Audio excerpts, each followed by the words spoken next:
Hello, Fightful Faithful. Welcome to a slightly rebranded edition of Sour Graps. I am your host, Alex Pawlowski. With me now, as always, is Kate Elizabeth. Hi, guys. Hi. How are you? Hi, everybody. Because Kate is, as the kids say, blowing up in the podcast world. She's decided, much like Walter changed his name to Gunther, that it's a brand new me for Kate. New year, new me. And now it's Kate Elizabeth. Hey, Kate, how's it going? That is my shoot first and middle name. And I thought, well, Miss Elizabeth, what a wonderful footstep to kind of follow in. But yeah, changed, and I'm Miss Kate Fabe on Twitter now. I got a little, I like that a lot. Personal brand. Thank you. It was a really fun one. Regular Kate Fabe, they said, was taken, but then the account didn't exist. So yeah, I thought that was rude to take that fun away from me. At Alex Pawlowski was taken when I joined Twitter. Was it really? Yes, by a woman who lives in Florida and hasn't tweeted since 2011. So I feel like you should just give it to me. Like, she's got 4 followers and hasn't tweeted in 10 years. I feel like it should be mine, but that's not what they said. So I feel like they should make that a thing. Like, if someone hasn't tweeted in a decade, you can at least request it. And then if they're like non-responsive or whatever. Yes. But new year, new handle, get your super chats in, get your Humper chats in. Leave a thumbs up on the newly branded Sour Graps. Yes. Little overlay here. The like button's right down there somewhere. So now I'm hoping Kate 2.0 will be more successful than NXT 2.0. So fingers crossed for that. Well, I don't know. The people on top, they're not too impressed with the 2.0 in the NXT. Have you heard? The people they're not all that impressed by the 2.0. Maybe they'll be impressed by the Kate 2.0 as opposed to the NXT 2.0. I hope so. I like that Kate 2.0. She's a sweetheart. She from Boston all of a sudden? I don't know why. Because we're team. Yeah, okay. So Kate, I'm gonna be hot take. Grading on a curve, obviously. Was this a good episode of NXT 2.0? Like, is this as good? And I'm saying, like, not Halloween Havoc, not New Year's Evil, not a special event like normal on TV thing, but it's like a regular episode. Is this as good as we can expect it to be? Much like the Jack Nicholson movie, I think this is going to be. What if this is as good as it gets? A lot of the things that we complain about from week to week from a booking perspective, I feel like we didn't see today. There were more clean finishes. There were more things that made sense. I liked what happened at the end. So it's still not like my favorite wrestling program by any means, but this was definitely one of, if not the strongest episodes of NXT 2.0. Like you said, a straight episode, not like a special or anything. Right. That we've seen. Like, there was a lot of stuff on here I actually liked, and some of the feuds that they're kind of building out, I'm actually a little bit more excited for, and they're not all just 1.5 people or 1.0 people. I'm excited about Duke Hudson. I'm excited about Braun Breaker versus Legato. Like, there's some meat on the bone here right now. I'm just nervous that gets disrupted maybe by Royal Rumble, but hopefully they sit in this for a little bit before making any drastic call-ups. Right. Well, spoiler alert, some of the people we thought were probably main roster bound, like getting a call up like during the Rumble, making their actual debut, and then showing up on Raw or SmackDown the next week. Those people, I guess, failed their test run on main event, and are now in NXT again. We'll talk. That happened at the end of the show, and I was like, oh, okay, well that changes some stuff in my mind, but okay, that's fine. So there's interesting developments there. I thought the in-ring work was, certain things aside, pretty good, stellar in some moments. And like, okay, so this is what if this is as good as it gets? Can like a 3.5 out of 5 stars be the best we can expect? And if so, is that the new 5 stars of NXT 2.0? Like, is this an A+ grading on a curve? And if so, yikes. If this was in the Tokyo Dome, absolutely would be 5 stars. No, I think because this is developmental, this might be kind of the cap that we see on it, which is not the worst. This was watchable tonight. I can say that, and that's more than I can say for some of the main roster stuff that we saw. So, so I think this might be them settling into realistically what the new 2.0 is and what we can expect. Yeah, and also it feels like just feels like this is just that they've settled into kind of this is what they're going to be. And listen, I guess I don't actually say it out loud or to him, but every week I'll watch Sean do his review of Raw or SmackDown, and I'll say, pretty good show, I liked it. And then segment by segment, I'll watch him shred it and be like, you didn't like the show. You're actually me. You don't want to admit it, but you're actually me. So maybe that's what's going to happen tonight. We'll have to see. I'm going to go segment by segment, and maybe I'll actually turn out to have hated the show. You never know.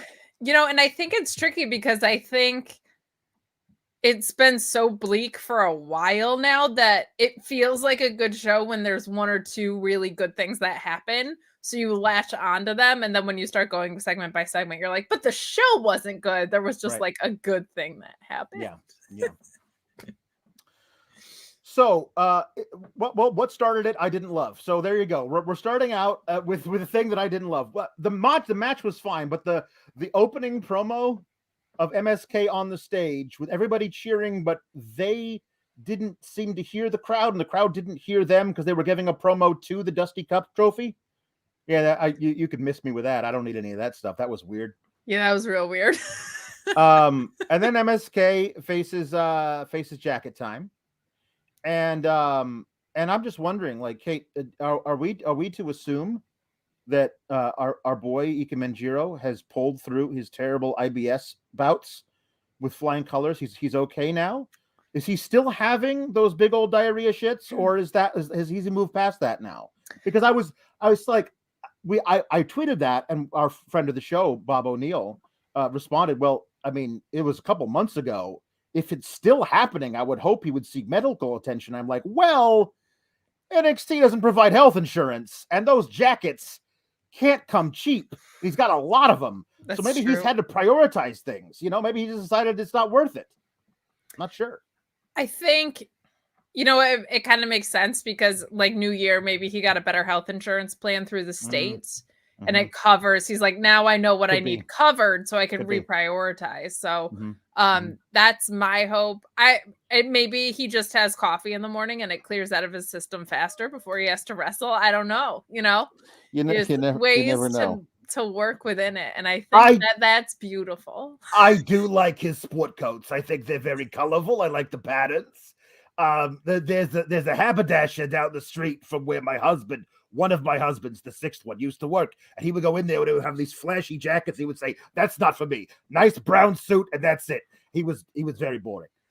Fantastic in the sack, but very boring. But anyway, I thought this was actually really good. This is probably the best thing we can get from Jacket Time. I was watching Kushida going, gee, wouldn't it be great if they treated him with the amount of respect he deserves and should command all over the world?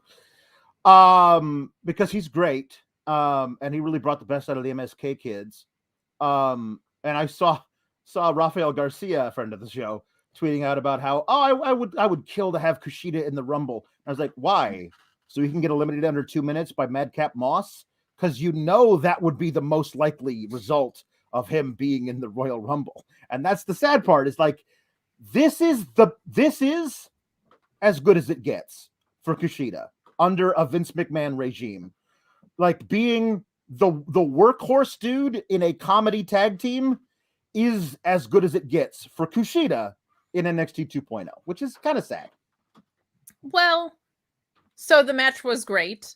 These are both 2 teams that are I would say main roster ready, but realistically beyond the main roster capability wise, especially Kushida. Yeah. If they just ditched their gimmick, I would be fine with this. Like if it just wasn't jacket time, if they were just a regular old tag team with a normal gimmick, I wouldn't really have that big of an issue. But match was fantastic. I don't think there's anywhere else for Kushida to go. No. In any of the WWE products. Like, I think his contract just runs out and then he goes back to Japan and gets to live his life there. But the match itself was great. I think MSK's days in developmental, I think, should be numbered. I think the tag team division needs so much help on the main roster, and they could put on a lot of really fun matches up there. But this was a fun way to open the show. Don't love Kushida being the one to take the pin. No, I was about to say that. I really enjoyed the fact of, like, the clever of, like, him putting his like flying hoverboard lock where he like locks in a body scissors into the Kimura, and like doing the blockbuster as a counter to that. I thought was a really clever way to like do that, but I wish that they hadn't pinned him out of it. Like, it was a really cool sequence, but like, there Ikemen Joe's right there and he takes big shits. Like, he's the guy who gets pinned. The guy who takes big shits is the guy who gets pinned. Who gets like, shit on. That's a hard and fast rule in my book. Yes, but to your point, like, there was so much of me that was, since we are grading on a curve, I was just like, wow, a decisive clean victory in a tournament. Who would have thought? Like, that was very refreshing, and because the match was great. But yeah, I didn't need Kushida getting pinned, but if you're gonna do it, it also wasn't a roll-up. And it was an exciting finish. So, like, it's sad that these things are marks of progress. But what if this is as good as it gets, Kate? That is the theme, I believe, of the entire episode. This is as good as it gets. Rob, who always does our wonderful photoshops, will have to put that on the as good as it gets. Yes. Movie. I'll be Jack Nicholson, and you can be Helen Hunt, and we'll have all the things there. So Io and Zoe Stark are backstage. Zoe's wearing a knee brace, but there are no crutches in sight. However, she is seated. So they could have just like put the crutches off camera. Like, I'm training every day. I'm getting better. Like, are you going to be back in 6 months? But like Io says, I don't want to find a new partner for the Dusty Classic. And Zoe's like, you don't want to find a new partner because you secretly actually really like me. They were always insufferable as a duo because the whole gimmick was they can't coexist, and it never really went anywhere beyond that. But I thought it was cute, but like Zoe still wants to be Io's friend, and Io is a misanthrope or whatever. It's fine. Then Tiffany Stratton walks up out of nowhere and says, "What are you wearing?" And she's literally wearing like a halter top and some jeans. It's not like, I don't understand what was like outlandish or poor looking. It wasn't like had tattered. It's like, did you get that off the clearance rack? Oh, by the way, Io, we have a match later. I'm going to beat you. Bye. I was like, oh, Tiffany Stratton's my least favorite thing. Like, that's what this is going to be now. And I mean, I guess that's the point, but yeah. But that's not the type of heat that you want. No, it's not.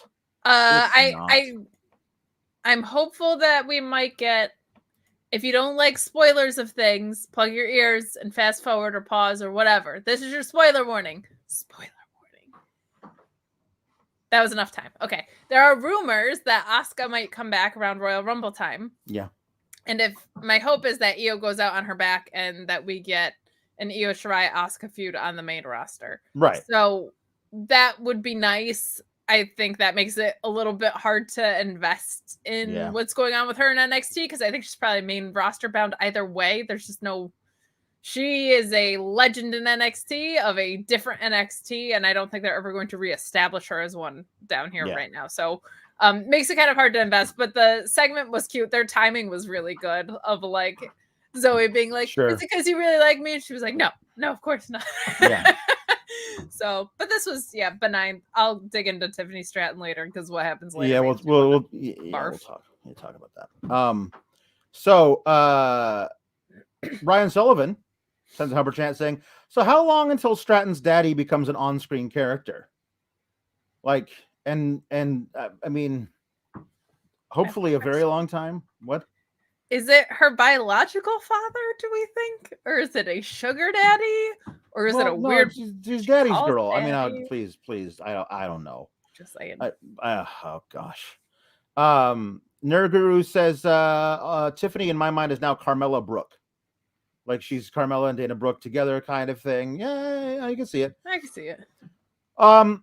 Let's do some of these global Humper chats. The Nerguru says, new year, new name, same bangs for the Kate Hensler. Evergreen. Kate Elizabeth. Evergreen. And Zach Barber says that my @ should have been just @AP4, Alex. Well, yeah, I used to be Pawlowski the fourth because that is I'm actually the fourth of my name. And then I switched it to Alex Sour Graps so I could advertise the show with every tweet about anything else. And you do it beautifully, sir. Yeah, thank you very much. The Pringle and Paul Hensler saga continues. JW Pringle says, Kate's mom and dad, hi there. Hey there, Paul Hensler, I hear you're undefeated. I'm undefeated too, if you don't count all those defeats from before.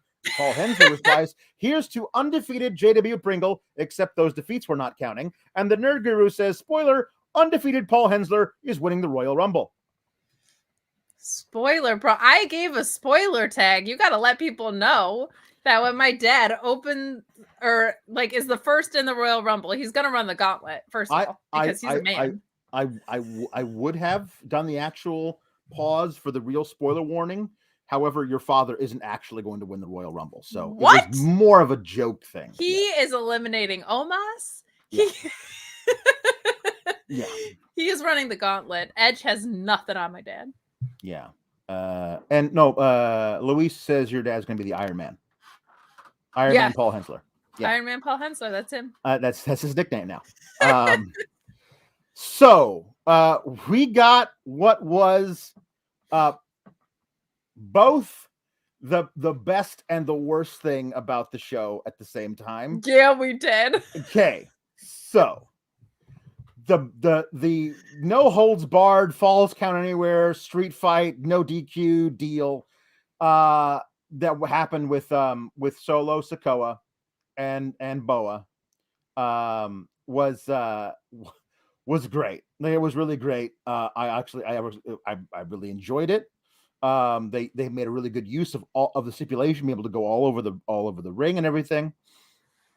I even got the Vic Joseph treatment of Solo Boa next, which I was just like, oh yeah, you're doing the thing I love that I called attention to, and now every time I see it, I can't unsee it.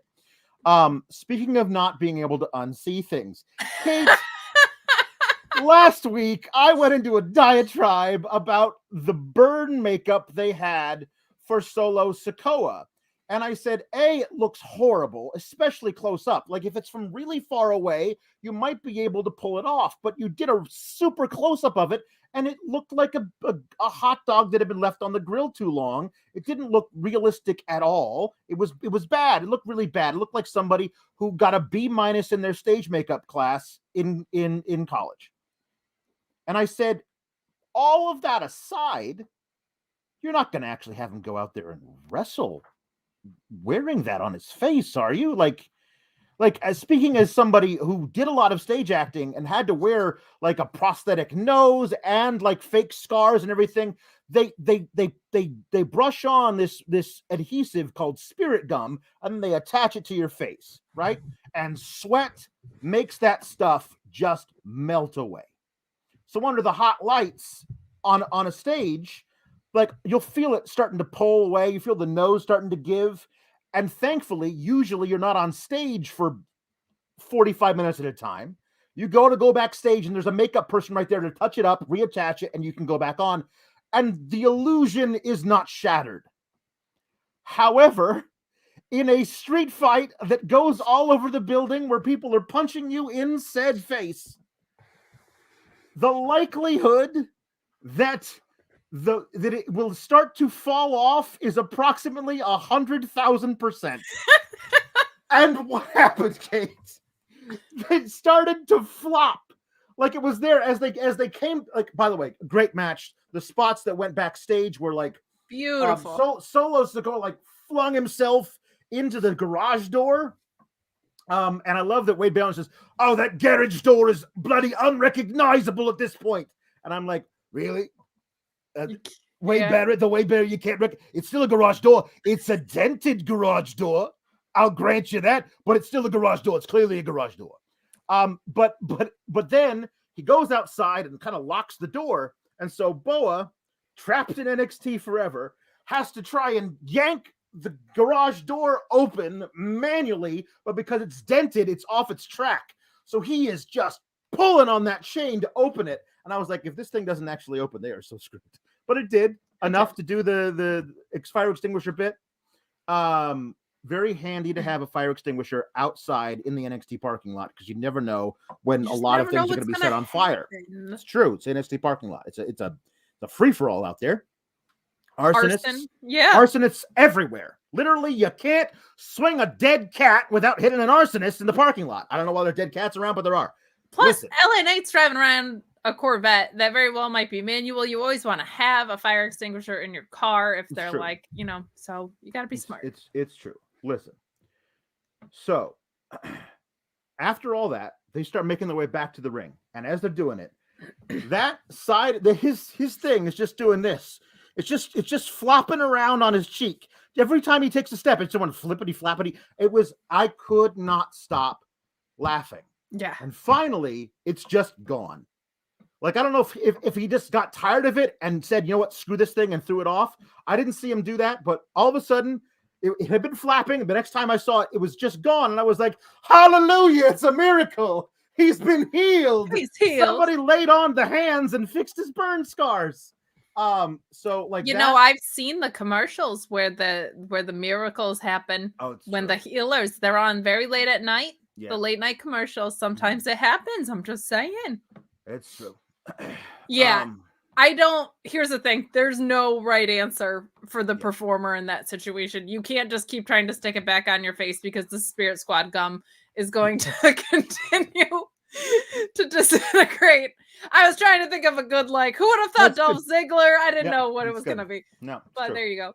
And you can't rip it off because that betrays the character, but you definitely can't leave it flapping in the wind. You can't take the match seriously. So there's just no right answer. So if that's what he chose, God bless. Yeah. Which is a shame because it was distracting from, like you said, a really great match. That's the point. I was watching the whole thing, watching to see if it would start flapping. And once it did, I just couldn't stop laughing so hard that my eyes were closed and I missed a bunch of stuff. And I missed the finish because I was laughing so hard because somehow his face had been healed by a miracle from above. So I had to go back and rewatch the finish, which was great. He had his giant solo Sikoa splash. It's not an Uso splash, although let's be honest, it's a fucking Uso splash. Off the top turnbuckle to the floor through a table. That was great. What a really cool match. And what do I always say? I don't know, those of you who might not know what I always say. Stop screwing over your talent by giving them terrible stuff to say in their promos and saddling them with stupid gimmicks or overbooking and making them have to work around it to get anything over. Like it actively hindered his performance in the thing because you could tell he was self-conscious about it because he kept trying to stick it back to his face as it started to peel. And then it would made me get all distracted by watching it. Like, don't do that. There's no need to have physical burn scars. Give him put on some wrapping or something, or just have it. You can do something so it looks pinkish, so it's not supposed to be 3rd-degree burns. It's just a burn. I don't know. Weird. Yeah, at least I think you're right in that if they had tested it out at all, they would have found out that was not going to be an effective thing to do. But the rest of the match was great. All the spots you named, that table spot was fantastic. My only 2 things were, I feel like street fights are most effective when they're used for super personal brawls. And there's nothing like there's not like a whole lot of heat between them. Like, is it because their names rhyme? Like, what is the visceral hatred here? And then my only other complaint is, man, if you go out there doing the Usos splash, and, like, we're teetering on Breaker's Diner. They're chanting Uso for him. Yeah, he's Blood Uso. We've been calling him that the whole time. So it's getting to the point now where it's like Breaker and the Steiner thing, where it's just like, it's so obvious. Yeah. Let's pull this up now. I was gonna wait until the middle of the show, but our friend Wild Boy needs a little bit of help. He's a fantastic, fantastic person. Not like a huge ask if you can give anything in addition to your super chats and Humper chats. If you can give a little bit more to something that would definitely fundamentally help somebody's life of somebody that is in need and just a really great human, please go to the GoFundMe here. I know Fightful tweeted about it. I tweeted about it. Sean tweeted about it. If you are able to help, please do it. I know this is a long URL, but it is on the Twitter machine. If you just need a more clickable link, we'll pull that up again later in the show. Sure. But I just, since it was there, thought we'd call it out now. Yeah, agreed. So we got a couple of super chats about this. Mr. Showtime says tonight needed more Veer. Also, Solo scars, LOL. Solo TNA for life says I was pretty impressed with Solo versus Boa. Solo carried him to a damn good match, and in my eyes is in the top 3 best new 2.0 guys. I think his ceiling on the main roster is really, really high. Yes. Like, there's a bunch of guys that I think I prefer, like, just in my own personal proclivities, but I think for Vince, that guy's, especially because, like, oh, we can just slot him into the whole Samoan gimmick. Perfect. Like, I think he's got a huge thing. Yeah. I'm impressed that Boa was able to do as well in the match as he did with that happening. I think that is, people don't realize how difficult that is as a performer when you have something that's persistently malfunctioning for it not to be super distracting. He did a great job in spite of that.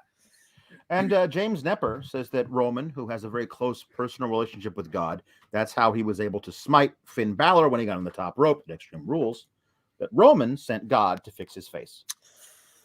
God does not have a successful WWE run between losing in tag team, right? He lost as a tag team champion to Shawn Michaels. Yeah. And this, like it's pretty rough. Yeah. Jody Pringle says, FYI, just over 1/2 to the Wild Boy goal. Let's go, guys. Come on. It would be a really amazing thing to do that for him because he deserves it. He's a really great guy and fallen on some tough times, as a lot of us are, and it would be a really amazing thing for the Fightful faithful to be able to prop up one of their own in this time of need. That'd be really great. So we got Santos Escobar promo about, you know, how he and Braun Breaker are very similar because they both come from wrestling families. So I'm not impressed by you. I don't fear you because we're very similar. However, my family's better at math. And like at some point, you just have to do the thing and call him Steiner because it's getting, again, distracting at this point. It is. Especially considering that promo was not even in WWE, right? Yeah, no. So that's even funnier. It was a show that they won't even mention. They had a huge last week on Raw, a really, really well made video package about Bobby Lashley's full career. WWE, then he left WWE and he went to Bellator. And immediately after doing stuff in Bellator, he came back to WWE. They wouldn't even mention his amazing run on Impact, but they will reference a promo from 15 years ago that happened on when it was called TNA. It's crazy. I think it's hilarious. I was getting a little bit more hopeful about that because of this reference and them calling John Moxley Mox instead of Dean Ambrose, and mentioning Impact for Mickie James. I was like, maybe they're starting to acknowledge things outside of their own universe. And then that video package happened, and Bobby Lashley was never in TNA. Yeah. I loved the promo. I love him calling him a young champion, like really, really playing down to his youth and not doing it in a you're the new guys, this is 2.0 way, like just speaking to his youth, his inexperience. I really, really loved that. And he is just so effortlessly cool, man. Legato is so rad. Like, absolutely love him. I love the whole faction, but him being the leader, like, what an incredible presence and charisma on the guy. I think you bring him up to the main roster now because they're ready, especially him as the leader. I think you immediately have them subsume Los Lotharios because they're dead in the water. Like they tried to do something with them, but then they're like just jobbing out to people now.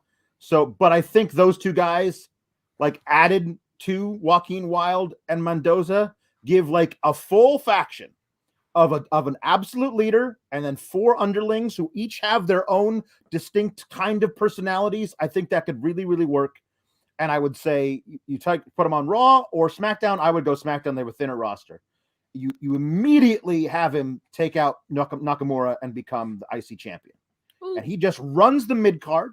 He has a handshake agreement with Roman and the Usos. You don't mess with my business. I won't mess with yours. And then but the very first time your boy stepped to mine, then it's off. And they both say that, and it's a handshake agreement. And that way you don't have to worry about them like, oh, I don't know, why are all these heels? Like, no. They have a handshake agreement. It's a business deal. I think that could really solve problems until you need to actually have that story, then it's there for you. And then you have basically Santos's gimmick be, you want to match with me? You got to beat my 4 boys in a gauntlet match. One after the other. And nobody can do it until the guy that does it beats, because here's the thing. I want to see Santos Escobar wrestle, have him do 6-man tags and stuff, and that's fine. But they've already shown they have no problem with the IC champion never defending the belt. So make it a storyline rule as to why he's not doing it, because nobody has finished his stipulation yet. So, like, if they could do that, exactly. Mark Losper says, this booking is too good. Stop raising our hopes. But I'm saying, like, they could do something like this and make the mid card of SmackDown really fun and cool and interesting. And you have somebody get through 3 of the guys, but in the 4th guy, Santos cheats or whatever to make sure nobody wins the gauntlet. And you keep doing that kind of stuff until one guy gets through and beats Santos, and that's a story, and that can last like 6 to 8 months. You could do a really fun. I don't know, when was the last time that Shinsuke even defended the belt?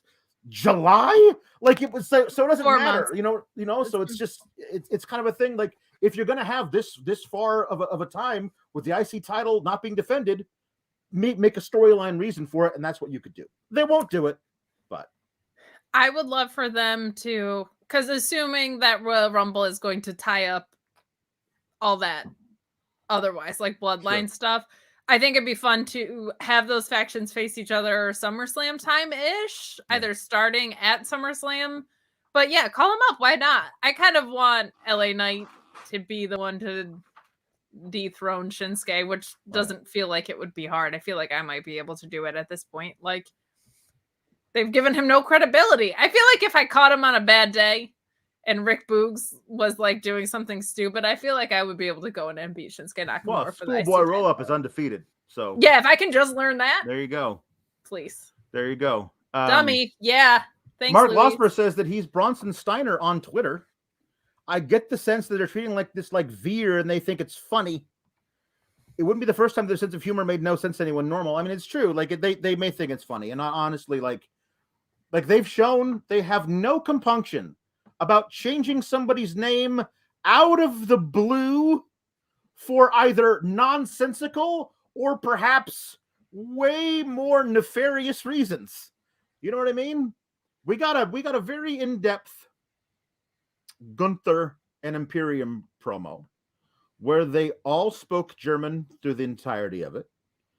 All of them can speak English. It is a choice for them to speak German. Fabian Eichner also speaks fluent Italian. What I honestly loved about the earlier stuff that he and Bartel were doing is that Eichner was speaking Italian to Bartel, and Bartel was speaking German to Eichner, and they understood each other. And I thought that was really cool because these are both worldly men who understand these languages, and us at home understand neither of those language for the most part. Most of us don't. So that was a kind of a cool thing. Now having them all standing there, very rigid, like it's. Listen. Remember at the beginning of the show when we were like, "This was a good episode. Here's where we're getting hot." The thing about it is like, I love Imperium in the ring. I think they're great. I think that Eichner and Bartel are amazing wrestlers. They've proven that over and over again. They're fantastic. I think Walter is one of those guys, and I'm not going to call him the other name. Walter is one of those guys who is just like, how do you screw that up? Like, he's just a gigantic man who chops people to death. Like, and he has the stamina to have a 40-minute match. Like, he's great. And like, I don't understand you screw that up. And this is how you screw it up. Because you haven't changed the name to Gunther. You were going to do Gunther Stark, but that's the name of a German U-boat captain. So you were like, let's just call it Gunther. Well, it'll still be in all caps. So it'll be completely arbitrary to call him Gunther instead of Walter. But I'm sure, I said to myself, they'll have him come out and give a reason. Well, actually, my given name is Gunther. And I wanted to use that to be true to who I actually am. But actually in this promo, again, in German, he doesn't say that. Here's what he says, translated into English. He says, hold on.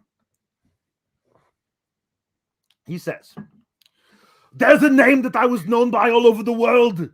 This name was what I was known in Europe. I became famous. I became feared all over the world. And I went to the United Kingdom, and I became the NXT UK champion. And I was NXT UK champion for 7.5 years under this name. This is the same name that my parents gave me at birth to honor my grandfather. It was the same name as my grandfather, who was the patriarch, who carried our family through the hardest times in our generations. And this is a name that I will no longer be known by, because now I am choosing to be called Gunther for no reason at all. Thank you. That was the promo. Like, what? Like, that was the best you got? Like, I'm no longer using this name that I became famous for and feared by all over the world. The name I used to be called was my actual given name. I was named that by my parents after my grandfather, whom I honor by going by that name. However, I'm going to change it now. But he says, Kenshiro says, I changed my name because I want to have my own legacy, he says. You already established a legacy. The best way to honor your grandfather and also create your own legacy is to go by the one name, all caps, Walter, that strikes fear into the heart of anybody who steps in the ring with you, because you might chop them the wrong way and they might die. Gunther is the barista at Central Perk. That point that was just made on the super chat is what was going through my head the whole time, which was like, it's not like your name was like Christopher Jericho. You know what I mean? Like, your own legacy. I don't know of another wrestler that was named Walt. Definitely not Walter, one name Walter. Like, that's kind of what I loved about it. I was like, you took this name that kind of sounds a little dorky, to be honest, and you made it menacing as hell. And you, like, there was a whole air around it. And when his Titantron came up and he was standing there where the letter L was, it was terrifying. Like, I just, between that and now also when Imperium do the hands behind their back thing, all I can think about is the emoji of the two girls dancing with the so now I can't take any of it seriously. Yeah. So, and like, why did you explain all the meaning of the other name and then no real significance of this name? Right. You know what I mean? Like, this is the importance on that name. But yeah. So that's why you decided, I'm going to go by a different name now. I mean, regardless of your reasons, that seems stupid to me. But like, those are your reasons. You want to do a new legacy for yourself. So that's why I'm changing your name. Why are you changing it to Gunther though, when you could have been anything? Jay Blood says, I'm using this name for reasons I can't explain for PR purposes, but let's just say someone in creative is a bit of a history buff. So Mark Losper, yes, it says, wanted me to rub my hands and say, here we go. He also Humper chatted to us. I'm probably going to spend a bunch of chats about this, so here it goes. The problem with the Gunther stuff has two levels. The less important level is that they changed the name of an established guy for zero gain and zero reason. This is the first point. I saw Finn Balor coming to like, hey, everybody hated Finn Balor originally, but yeah, I mean, I didn't see that. Like, I remember people going like, well, he was known by Prince Devitt everywhere. They changed his name. That's weird. But they changed it upon reporting to NXT. We never saw him wrestle, I don't know, dozens of matches under Prince Devitt, and then they changed it to Finn Balor out of the blue for no reason. That wasn't a thing. So that's very different. And it's weirder to go from one two-syllabic first name to another two-syllabic first name when it's like that was like the air about you. Yeah. I don't know. Finn was also the demon. You know what I mean? Like, I don't know. Mark Losper says, the way more important level is that they changed Walter's name to that of a German U-boat captain. If this was isolated, it'd be easy to say it's a mistake. If you look at this with the nod to the frowned upon verse of the German national anthem and the invasion crap that all of Imperium were posting about, it becomes very difficult to say that this wasn't intentional. Given that that's the case, the biggest wrestling company intentionally naming somebody after a German U-boat captain is a massive effing problem. Yeah. Now, listen. There's that, and also the tone of this. Like, my name is Gunther now. Let's deal with it. And also all of them speaking German and the way they're dressed and everything. Like, they're just SS officers now. Like, that's their gimmick. Like, that's like they're highbrow. Like, that's the thing. Like there was some not so subtle nods to that. Like, the coat that Walter would wear when he comes out is modeled after a very specific coat that German officers wore during World War II. Like, there were a lot of nods to that about their gimmick. Now it just feels like, no, we want to actually take away all the subtlety, all the subtext. This is just what they are now. Like, I would not be surprised to see them wearing knocked off militaristic uniforms at some point. Like, I wouldn't be surprised, because they're just like, we're going to lean into it because the average age of the people who watch NXT is like 65 years old, which means there's a lot of World War II vets out there who watch. So we're just going to play directly to their all their fears and hatreds.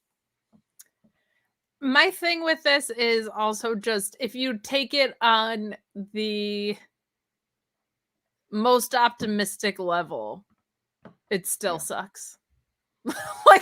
like best case scenario, this still is awful. And again, kind of like the NXT reboot in general, nobody was asking for a reboot. Nobody was like, oh, you know what, Walter's not working for me. Walter was someone who actually, I feel like, was able to step into both worlds really well. Really, really well. Same with all of Imperium. And Wagner, and I mean, just ridiculous in the ring. I see people in the chat saying that World War II vets are closer to 80. Actually, they're closer to 100. But if the average age is 65, that means there are as many people who are older than 65, including some who are so old they're skewing the age that way, as there are people who are younger than 65, which means there's got to be a few dozen World War II vets in the audience watching this thing.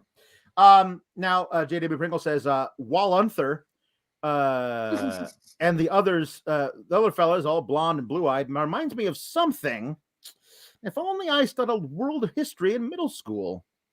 It's inartful. There's a way to do this and do the nods to all of that, which I think they were kind of doing in a way to be like, okay, here's the nods to this. You know where we're going, but we're going to do it in an artful way. And now it's just like, here it is. I would not say Subtlety is a strength of NXT 2.0. No, I would agree. I would agree. Just like in general. Yeah. So we got later on to positive stuff now, as Luis says. God bless Malcolm Bivens, who cuts a fantastic promo backstage letter about how his boys, the Creed brothers, and Roderick Strong are going to face Imperium next week in a 6-man tag. And all of this would feel more intimidating if like Roderick Strong wasn't on a 3-match losing streak, even though they were all great matches and he's amazing. And also like he taped an episode of Main Event last night. Of all the NXT guys who are getting a tryout on Main Event right now, which includes Ciampa and Pete Dunne and also LA Knight, he's the only one who has lost a match. Like they actually had him get called up to do a match on Main Event and lose. So like it's kind of obvious like what Vince sees in this guy, which isn't much, which is stupid because he's amazing. But I liked him. Like he also mentioned like, why did your parents name you Gunther? Malcolm, I love you, buddy. You weren't paying attention. He actually said the opposite of that. He said, my parents named me Walter. I'm changing it to Gunther because reasons. So I like this, but I appreciated most that he said that Ivy Nile, after they beat Walter, the Ivy Niles is going to stretch him out all the way to Sunday or whatever. I thought that was funny. That Ivy Niles gets to take out the scraps.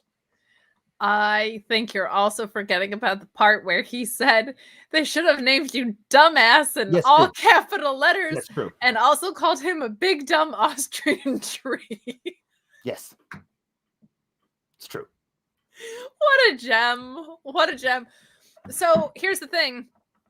Your point about Roderick Strong and any other era would have held more water if winning and losing meant absolutely nothing anymore. So he could be dethroning Roman. Losing doesn't mean anything. I feel like him, because wasn't it Roddy Strong versus LA Knight though? So one of them had to lose. No. Oh, They did not face each other. They faced like the equivalent of employed by WWE fantastic wrestlers who are now basically enhancement talent on Main Event, who is Cedric Alexander and T-Bar and Dijak. Dijak has lost in the last 2 weeks to Ciampa and Pete Dunne on Main Event, but tape last night, spoiler alert, he beat Roddy Strong. LA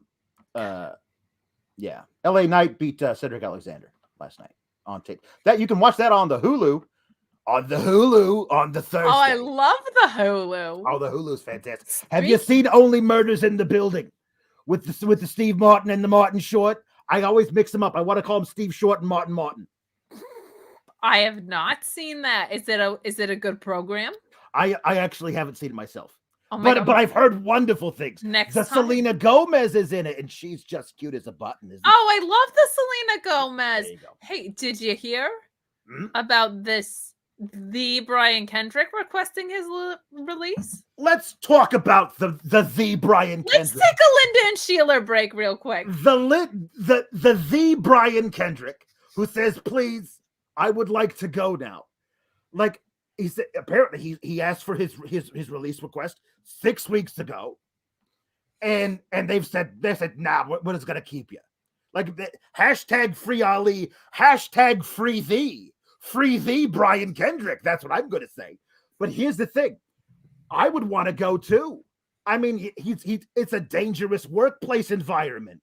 He was on the job when a fellow with obvious anger issues and aggression problems threw him down a flight of stairs, and that same individual has yet to actually experience any consequences, any discipline for throwing him down the stairs. I mean, I would want to leave too. I mean, the Brian Kendrick is all over the place. First, he's like, I'm going to fight you even though I'm not medically cleared. And then he's like, I don't even want to be here anymore. I don't know. I think it's weird that he puts the word "the" in front of his name. I would never do such a thing. I wouldn't just put the in front of people's names. It's very tacky. weird. It's tacky. a tacky thing to do. It is a tacky thing to do. The Brian Kendrick is just tacky for putting a the in front of his name. It's true. I hope he gets his release. He deserves it. I think his plan was, all right, I'm going to get squashed by this giant, silent man, and then I can leave. And they were like, nah, like it was canceled because of COVID restrictions, I think, and then they never even revisited it. They never even mentioned it again because he hasn't been to TVs recently, so they can't do the match. Just if you're not getting used and you can't quit, that feels wrong. But you know what else, Linda? Have you heard about the Stand and the Deliver? I have heard it's going to be a matinee, which is nice because I can't stay up late anymore. I gotta go to bed early. I can't stay up for these things. My dinner at around 3, and I want to watch the program. Yep, that's right. It's nice. It's you go to a nice matinee. So they're gonna have a matinee. It's gonna be on the same day as the night one of the WrestleMania, which is gonna go 8 hours. Both nights 8 hours each. It's gonna be the longest show ever. The most stupendous. Have you heard? It's the most stupendous. I heard the most stupendous 2-night WrestleMania in history. Also, the most stupendous one afternoon NXT not a takeover anymore in history. So that's good. NXT, not the takeover. That's what they should start calling them. No, they should call it NXT Take-In, a takeaway, takeout.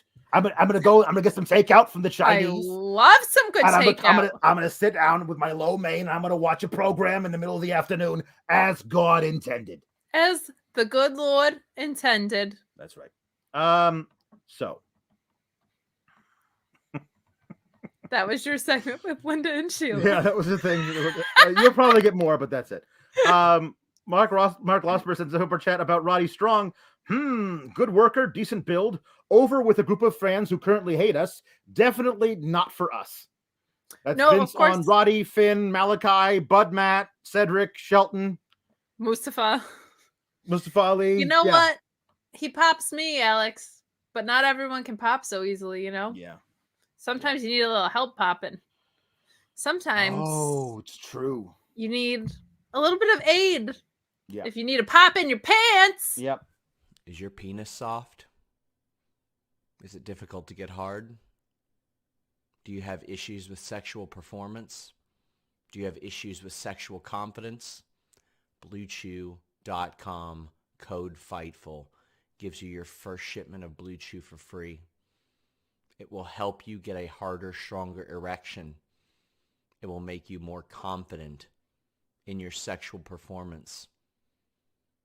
You take an online questionnaire. You work with an online physician. You don't wait in line at the pharmacy. You don't wait in line at the doctor's office. It's prepared and shipped direct in a discreet package. That way, nobody knows that you are getting Blue Chew in order to make your penis erect. Blue Chew and the code Fightful gets you your first shipment free if you want an erect penis. I'm going to end the ad now. He doesn't blink until like the end of it. It's true. It's amazing. So if you need hard times, use some Blue Chew. It's good. It's good. So we got Duke Hudson back versus Guru Raj, and this is the Duke Hudson I've kind of wanted the whole time. He was very aggressive, I love his he did like a last ride version of the Razor's Edge, which was awesome. Like he gets up on the Razor's Edge and lifts him even higher and then throws him out and down. It's not quite an Ego's Edge that Ethan Page does, but it was a different version of it. I really liked it. It was cool. That's his finisher now, which is cool. It's a squash match against Guru Raj. And then Dante Chen comes out and says, Duke Hudson, I'm going to give you the courtesy that you didn't give me last week. I'm going to tell you that I'm going to come and beat you up. And they have a brawl, and that's it. I mean, I don't know what else to say about that. Here's what I liked about this though. I liked that Dante Chen did that. I thought that was kind of cute. Yeah. And he didn't interfere with the match. He did it after. We got clean finishes. Yeah. It was like Christmas morning. Yeah. Like we got That's clean finishes this whole show. It was delightful. Luis asks, why did Sean do an ASMR Blue Chew ad? You have to ask Sean. But Mark Losper says, glad I was part of the throw to the ad Day made. That's good. We're getting mixed reviews about this. A lot of people have questions. You can go to bluechew.com. Yeah. People liking it, people concerned that Sean hasn't blinked yet. That's not a side effect of Blue Chew that we know of. But that we know of. That we know of. It's not yeah. So we got Toxic Attraction versus Indy and Persia and Kaylee Ray. It's a 6-woman tag, and there you go. And eventually Kaylee Ray chases Mandy Rose away from the ring with an aluminum baseball bat, hot on her heels. Like, I mean, I don't know how much faster Mandy Rose runs than Kaylee Ray, but we never saw the rest of that. Like, they just left, walked into Gorilla, chasing her with a baseball bat. And I'm assuming Mandy Rose was not beaten to death, because if that was the case, I don't know, they would have shown it, but they would have reported it. So Indy and it turned into a straight up tag match, and Indy and Persia won. They beat they pinned one of the two, GG or JJ, I forget which. Why wouldn't you pin your champions? Well, the deal is, here's the deal. Wade Barrett says that Toxic Attraction have had the tag titles on lockdown since they won them in Halloween Havoc. And my response is that they haven't defended the titles since they won them. So that makes it much easier to have the titles on lockdown, Wade. Like, if they haven't defended the titles, of course they're still the champions. How do they lose the belts if they weren't defending the titles? It's as if you forget that somebody stole them backstage once and then they got them back by the end of the episode. Like, how dare you forget that all-important segment where two dudes stole them? I think, was it Imperium? Did they have them? Oh, God. Yeah, no, they should have... No, GYV stole the That's belt. right. Okay. To like send a FaceTime to their Nana. My God. Yeah. How could I have gotten that confused? Now, it seems that Toxic Attraction might be in for some other things in the future, because there is a video pre-tape package thing they did for Idris and Ofe and Malik Blade that made me insane on 2 levels. Okay? Wait, we also need to just acknowledge that Mandy Rose got out of the pool. Yeah, she got out of the pool. That's a big victory for us. Right. It is. It's as a society. As a society, thank God. So it does not help that Vic Joseph and Wade Barrett keep putting over the fact they've had what an incredible run these two have had into the semifinals. Like, they only got into the tournament because they got their asses kicked so hard their opponents got disqualified. They only won their first round match because their opponents got distracted.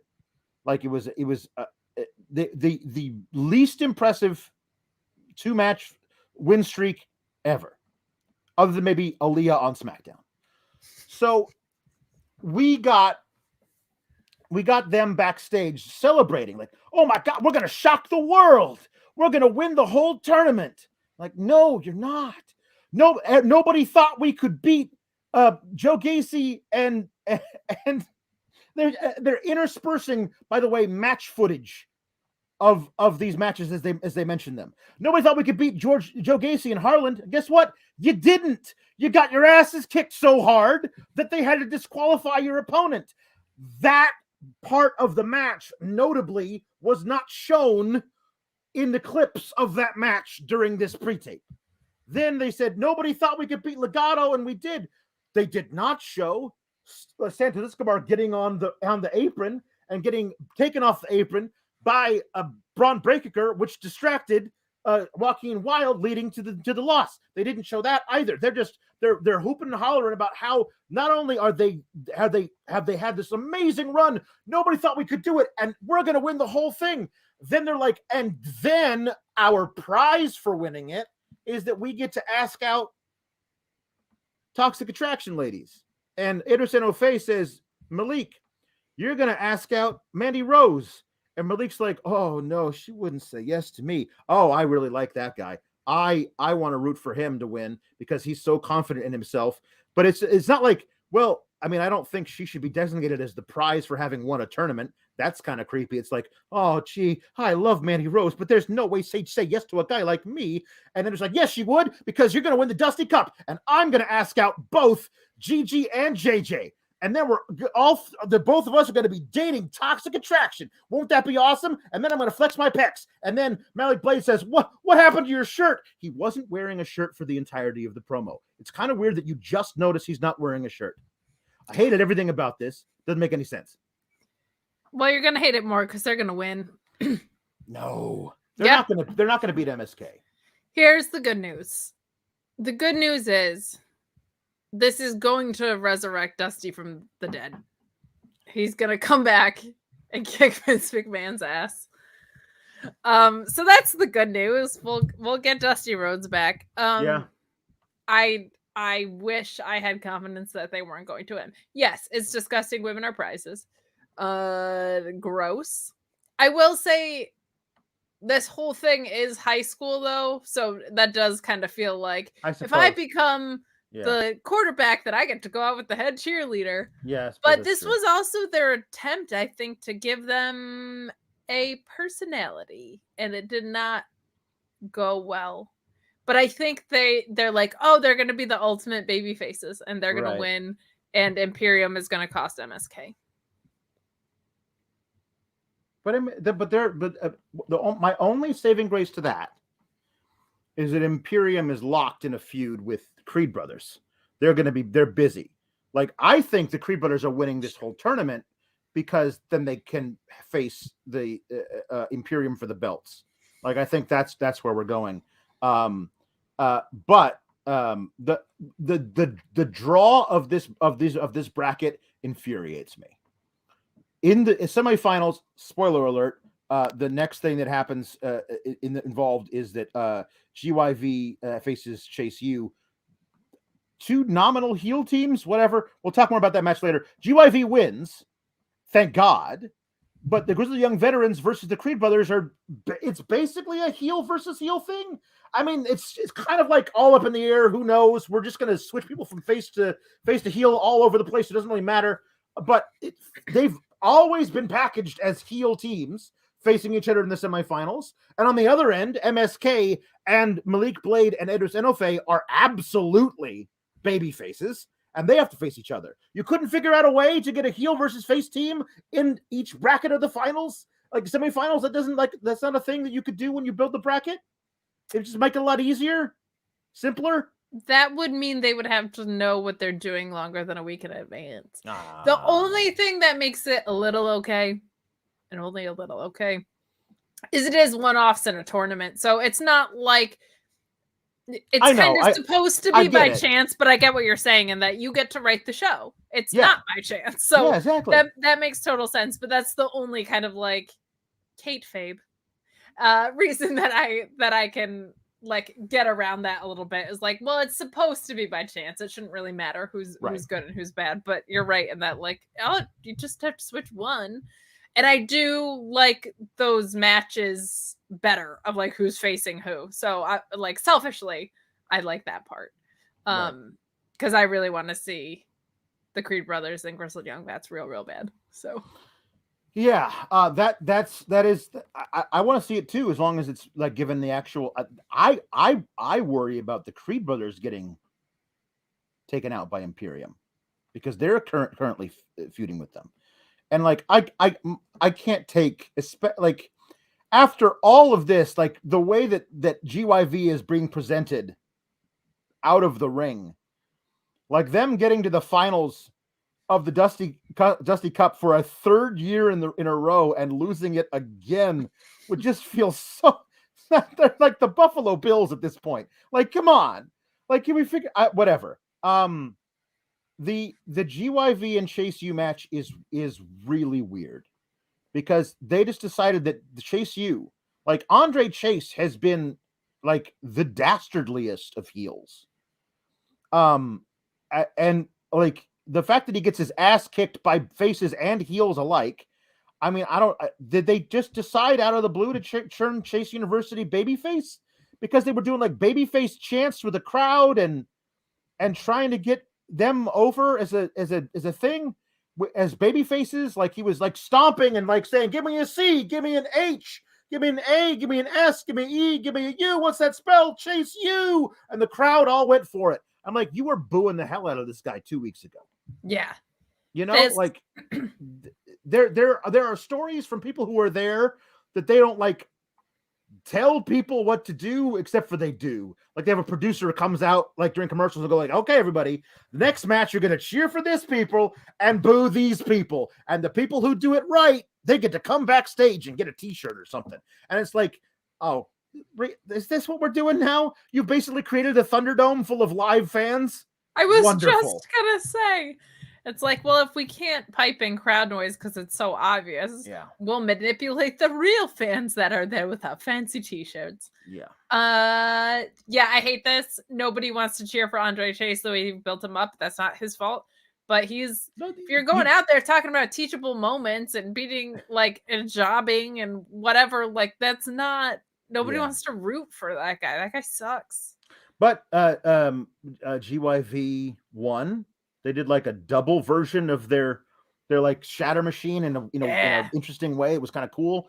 A lot of really cool in-ring things today. Yes, there were. And they pinned the new kid whose gimmick, I guess, is he plays football. Although, like we never seen him like plays fake football at a fake university. He plays, he's the star athlete on a fake football team on a fake university that doesn't exist. It made me think of Ace Ventura: Pet Detective when he goes to the asylum. Right. His tutu. And this is where we'll get past this and okay.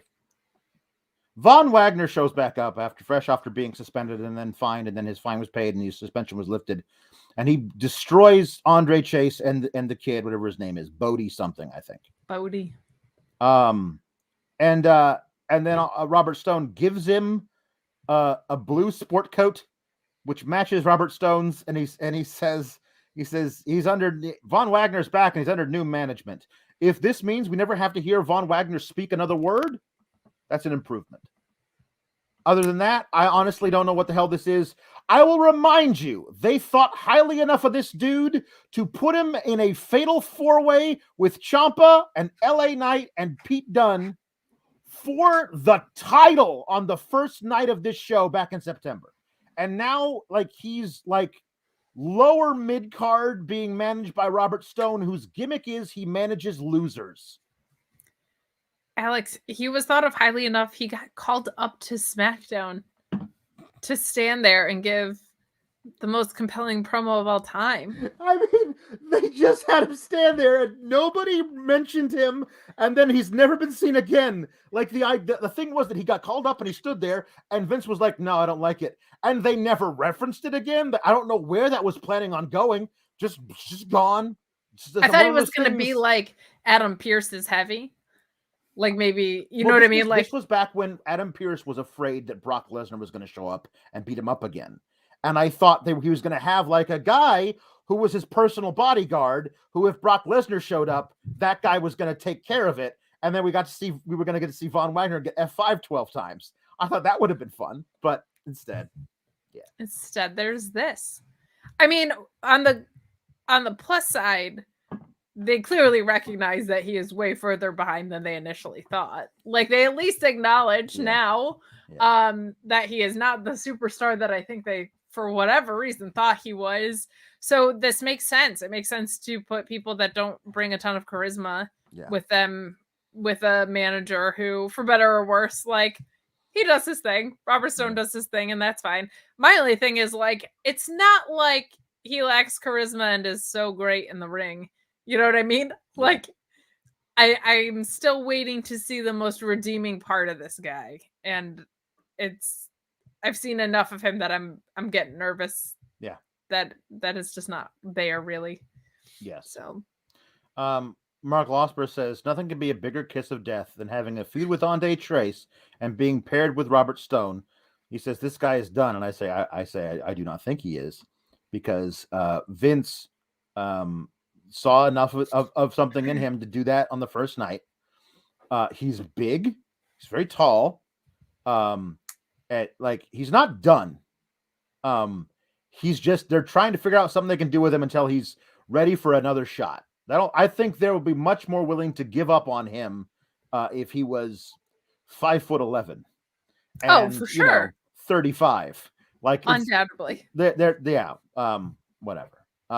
He's not done yet, unfortunately, because he kind of should be. He's done, like, in my head and my heart. But he's sure. not. He was never really there. But no, they're going to insist upon him for a while. So I'm doing it, aren't I? I'm picking apart literally every little thing after I said I liked the show. Well, it's tricky. It's tricky because one, we're grading on a curve, and two, we're talking about each segment with equal weight when a lot of the things that happened in the ring and the actual matches were really good. Matches were really good, and I think that kind of helped. And there were clean finishes. So like the things that we should get to assume are good were not. Like there were good booking decisions. Like the GYV going over Chase U was definitely in doubt for me. Like, and they made the right call. So like that's good. That helps me a lot. That I recognize somebody is not like somebody with the pencil is not just out of their mind. That makes me feel they a lot might better. be. I mean, they probably are, but at least they didn't show reasons why that is. This game of Eeny, Meeny, Miny, Mo ended up in the correct column. Same with Io Shirai. Yeah, today. That's true. And we'll talk about that in a bit. We're gonna have some backstage typey stuff. We had a Grayson Waller promo. He's backstage. The camera is shot from underneath, so it can show you how tall his guy is. Shanka? I forget what he had a specific name, started with an S. Whatever it was. They called him something. It's not what he used to be called. Anyway, it's not weird. His Indian new bodyguard, right? Yes. Is there. And he says, "Hey, LA Knight, you thought you could get one over on me, throwing putting Dexter Lumis in my way or whatever. But you didn't reckon on me having backup. Now you better read that restraining order because it's still in effect. Like, I know you can't read, sound out the long words because I'd hate to see you get arrested. But here's my guy, my new bodyguard, who is one of the biggest stars in Bollywood. People love him. And my question is, if he's one of the biggest stars in Bollywood, why is he your bodyguard now?" And then I was like, oh, I guess that makes just about as much sense as former Olympic gymnast / daddy's girl and favorite son of one of the biggest mafia crime families in America deciding that NXT is where the real money is. So, yeah, I suppose one of the biggest stars in Bollywood being Grayson Waller's bodyguard makes perfect sense. I did not appreciate the 90s MTV angle of him being shot underneath. That's true. At all. Yeah. I have my reservations about Grayson Waller, so the idea that Grayson Waller is supposed to be putting someone else over in this, it's rough, man. It's early, and that's a big ask. I think him having a heavy makes sense character-wise because he's a weasel. Yeah. But I don't know. Yeah. Like, he's supposed to be cocky enough to think the Grayson Waller effect is the most dominating thing in the world, right? Why does he need a heavy? But this was fine. I was kind of distracted by the under angle into what you said about like the biggest Bollywood star. I'm like, well, then why does he want to be an NXT wrestler? Not even a wrestler. He's not even a wrestler. Yeah, he's bodyguard. Just your bodyguard. Like, yeah. I don't. He's like not like he used to work as a bodyguard for the biggest Bollywood stars. But There is it you've got me. That's consistency. That's what his line of work is. That's his chosen field. His occupation is he guards bodies, and he came from Bollywood to guard you because you decided to pay him more because you make all this money off of all of your social media stuff, right, Grayson Waller? Is it bodyguard like how Wardlow's a bodyguard though? Sangha. Thank you, Pon Meh. Yes. Sangha. That is what they called him. Sangha.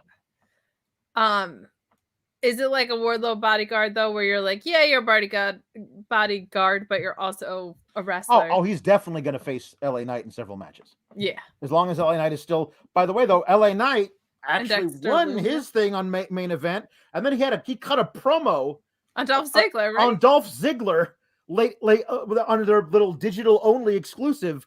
So he says, "Hey, Dolph, Bobby Roode, why don't you come to NXT 2.0 and we'll show you that the future is now," or whatever. Dummy, yeah. Tomorrow is closer than it appears. Look, LA Knight versus Dolph Ziggler, I would actually love to see. It'd be a lot of fun, but he might get called up before he has to job out to Grayson Waller. I think he might very well be in the in the Rumble. In the Rumble. He's cooked. He should be. Like, he should have never even stopped at NXT, in my opinion. Like, he was main roster guy from the get. Mark Losper says, Wade Barrett said at some point in the show that Grayson Waller proves you don't have to be liked to be successful. Grayson Waller being successful is news to me because he still hasn't. He's won that one match versus Dexter Lumis, and I think one against Odyssey Jones, who they announced he's got a ruptured patella tendon. So there was a kayfabe attack by Harland to write him off television. At first, that he said on TV that the knee was just a sprain. He'd be back in a few weeks, but that was a lie because he had ruptured the patella tendon, and they did the angle with Harland to write him off TV, which I honestly appreciate those little touches to like give me a storyline reason why somebody just disappears out of nowhere forever. I like that they actually give you a storyline reason, and they don't do that. So, and got attacked. Yeah, because that was also random. Was true. And Mark Lusper says, I hate Grayson Waller, definitely not in the way that WWE wants me to. It's true. Know what else I hate? This Raquel and Cora story. Raquel is doing squats on a squat rack, and Cora Jade sidles up to her with her tiny skateboard and her little beanie, and she's like, so, you want to be my partner yet? And she's like, no, I'm not going to do it. I don't want to do it. What do I have to do to prove myself to you? Do I have to lift this weight? And Raquel's like, no, you don't, and you're not gonna be able to do it. And then Cora Jade can't. And then it's like Dakota Kai. I might hate Dakota Kai, but she at least has what it takes to do it. You did one move off the top of a cage, and that's it. And I'm not gonna be your partner. And said, but what do I have to do to prove myself to you? Let me be your tag partner. And then Raquel turns her back, and then Cora Jade goes to slap her. Like her tactics to win her over were like be kind of cute and like, hey, want to be my tag partner? Nope. How about I'm gonna do a weight lift to prove myself to you? How about I'm gonna go, please, come on, I'll be your best friend. And then when that didn't fail, I'm going to physically attack you. Like those were all of her stages that she got to. Like, this is how I'm gonna get a new tag partner. What the hell? So the only thing that and it's not justifiable, but if I'm trying to play devil's advocate, would be Raquel was like, you don't have what it takes. So I think we've seen in the wrestling trope so many times that to prove to you, to earn your respect, I have to beat you. Right. It doesn't work backstage so much. That just feels weird. But also, like, I don't know, man, there's tons of other people around. Just go get one of them as a tag partner. There's a lot of people. Go get Wendy Chu. Cora Jade and Wendy Chu could be a lot of fun to watch together. So cute together. I would be so in on that.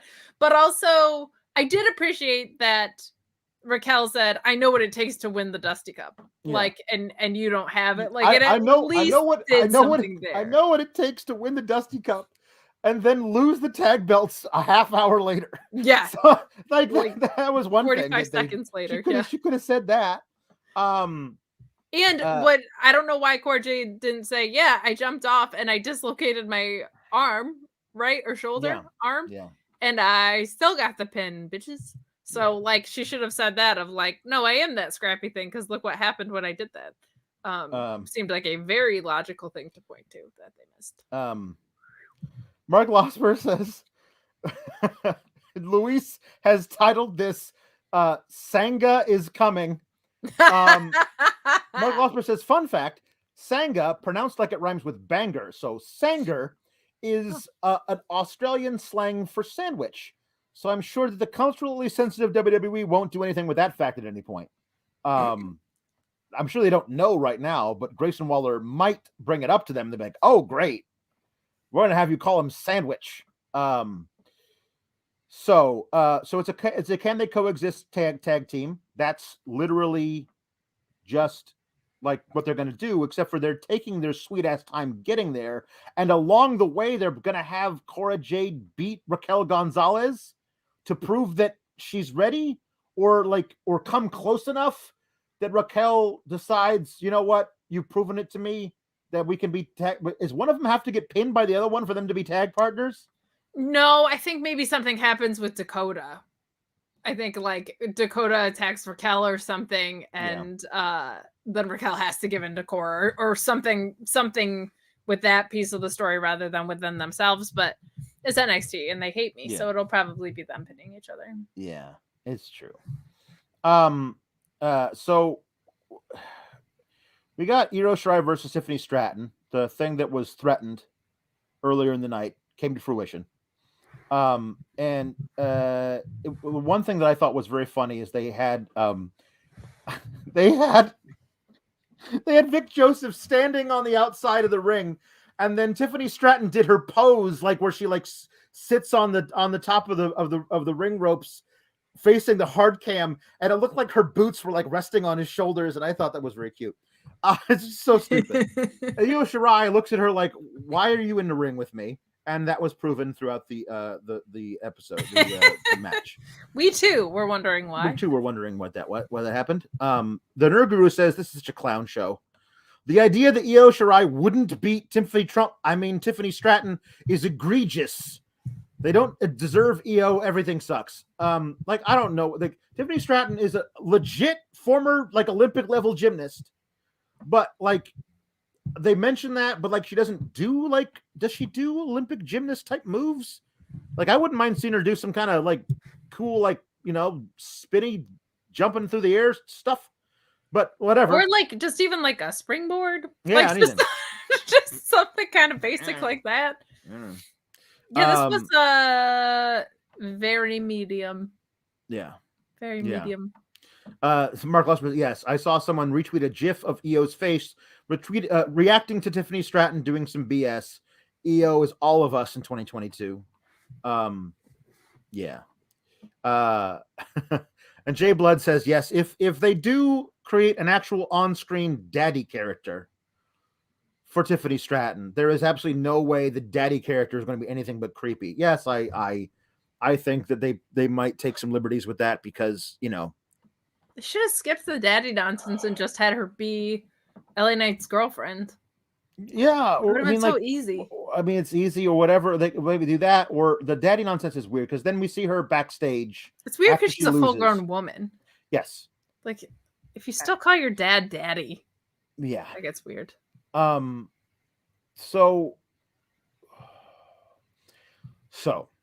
she's backstage after she loses to Io Shirai moonsault. Thank God that they didn't decide, hey, Tiffany Stratton going to get her first win against Io Shirai because you never put it past him, right?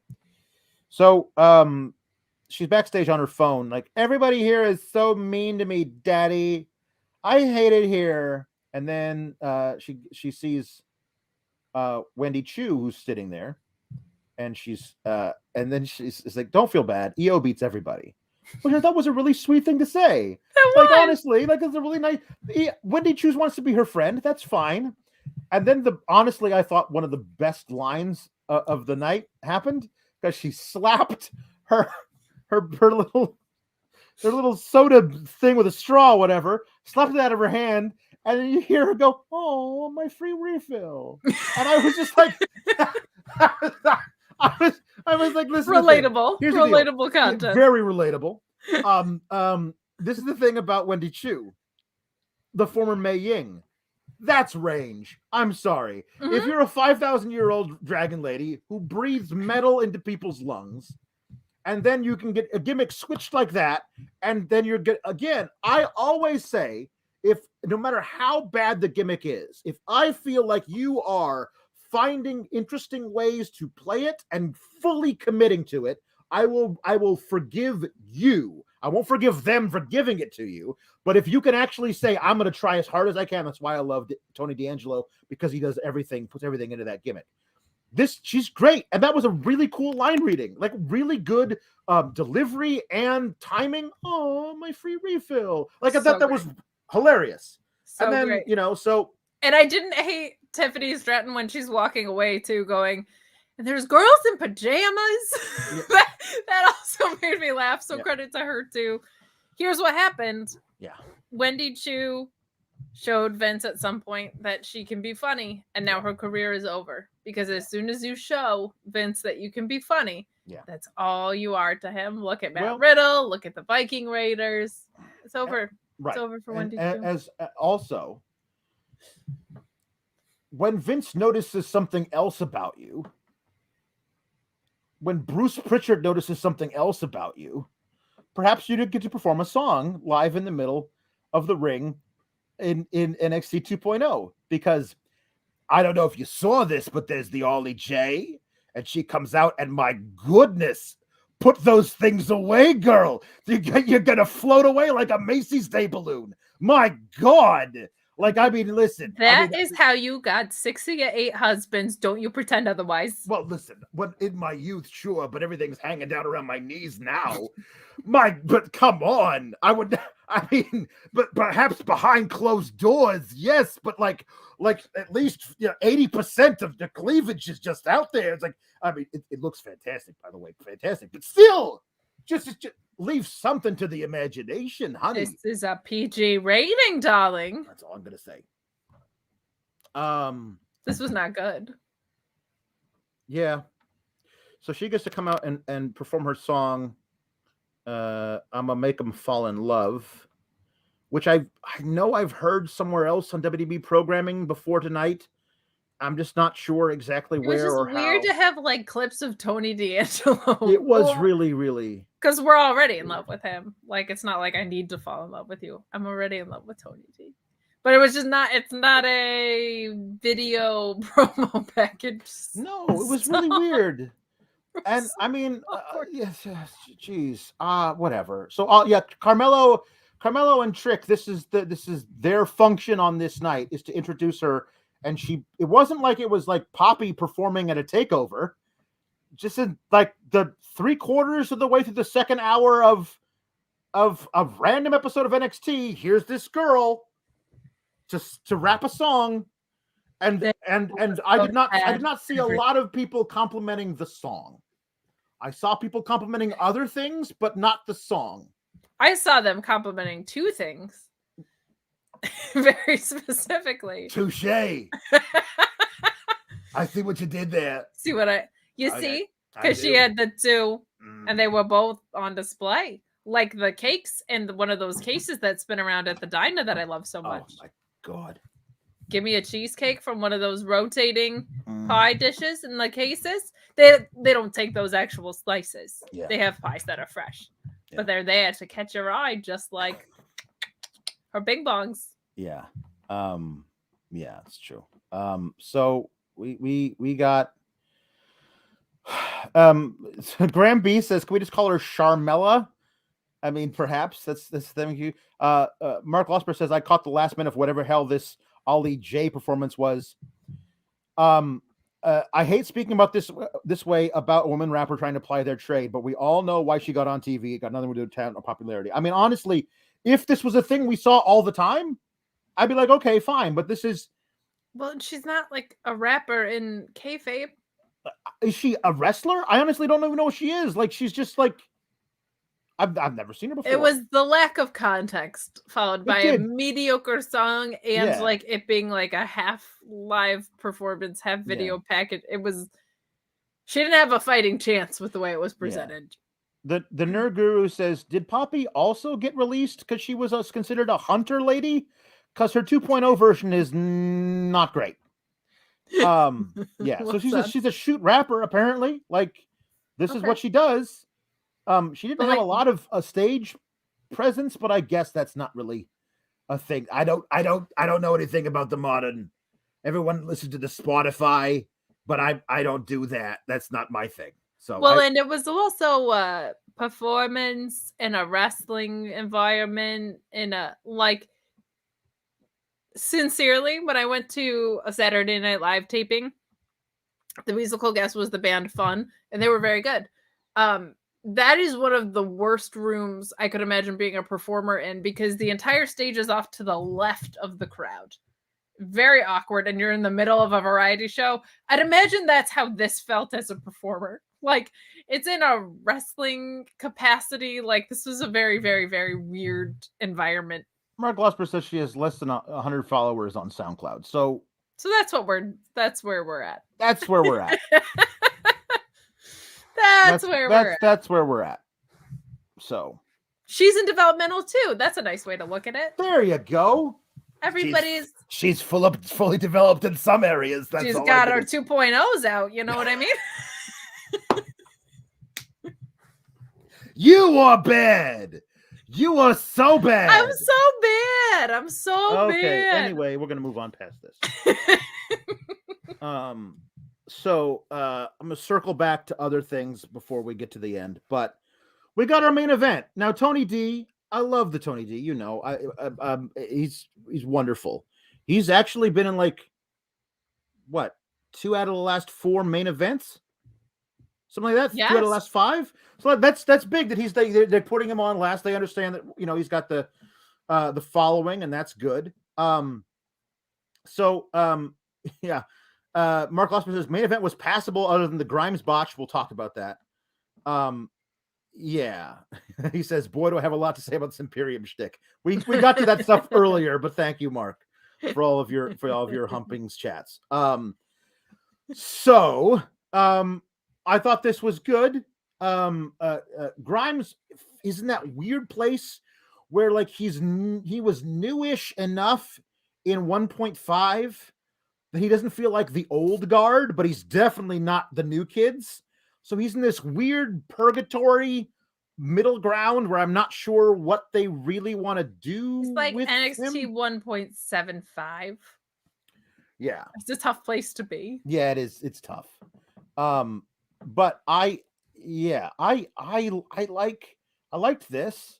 I really love the identity of Tony D in the ring, just being a guy who, if he catches you in the wrong place, you're gonna go for a ride. Yeah, like I mean, that's just a really cool idea. Like his ethos, I guess, as a wrestler is like he's a brawler, but at any point, if he gets you in the right position, you're going to go across the ring. And I think that's a kind of a cool little hybrid thing to do.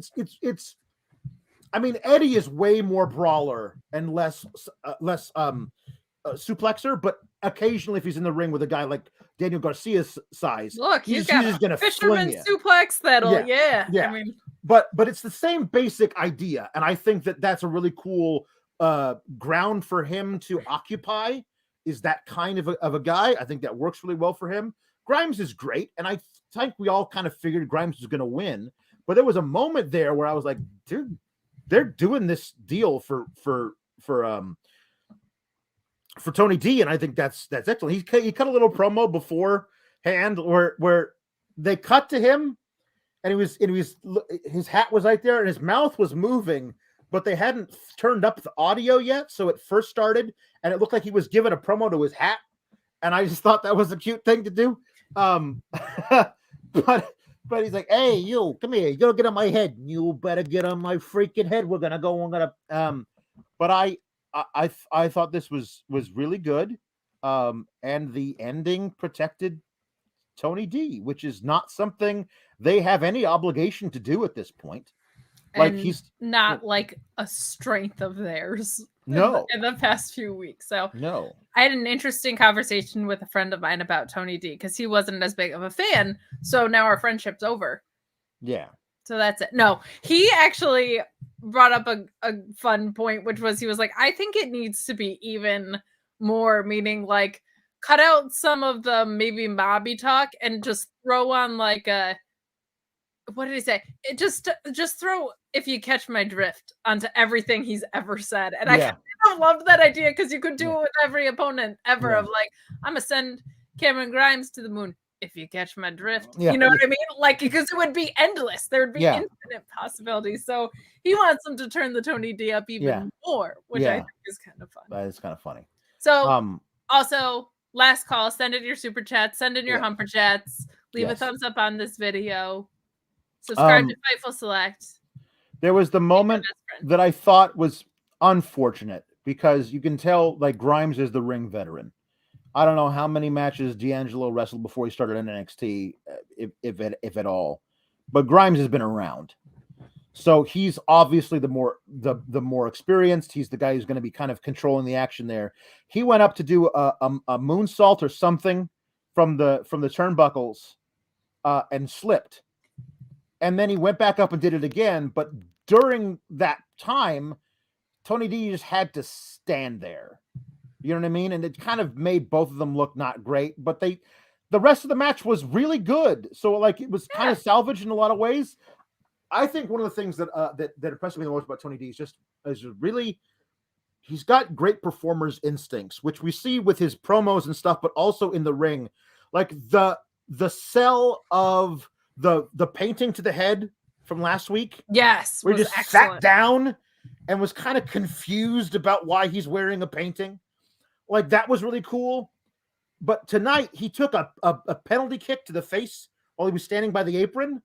And he kind of wobbled and went down to one knee with the other one splayed out in front of him. And he was like, it was one of those deals. Like there are ways to sell stuff, particularly shots to the head, that don't require you to just bump like crazy or do the big man thing of like, don't like what happened. You know, like just dropping to one knee and pausing like, I got my bell rung, but I'm going to be okay. Just give me 5 seconds. Like there's that, which just feels like it's more of a real fight. And I just think that he's got really good instincts to like, just make it feel more. This feels weird to say about a character like him. He makes wrestling feel more real because he does things that don't feel like they're overly showy. So it's proportionate. That's, to me, I'm always like, okay, so he was a Bret Hart guy and not a Shawn Michaels guy. That's what that is to me. Yeah. Bret would sell a turnbuckle spot. He wouldn't roll across the ring and fall out, but he would sell a turnbuckle spot, right? Like I'm a CM Punk fan.